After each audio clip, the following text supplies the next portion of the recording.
Assalomu alaykum. Men Fatullayeva Imun 1-B sinf o'quvchisi Fatullayeva Imuna bilan hozir sizlarga o'zim yoqtirgan ibratli ertaklardan birini o'qib beraman.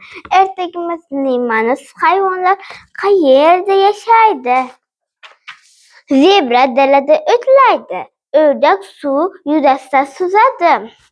Qisqichbaqa tosh ustida o'rmalaydi. Begemot o'zini suvda yaxshi his qiladi. U issiqdan qochadi. Sher tosh ustida chiqib quyoshda toblanadi. Baliq suv ostida suzadi. Kaltakesak tosh ustida sudralib yuradi. Kapalak gulga qo'nadi.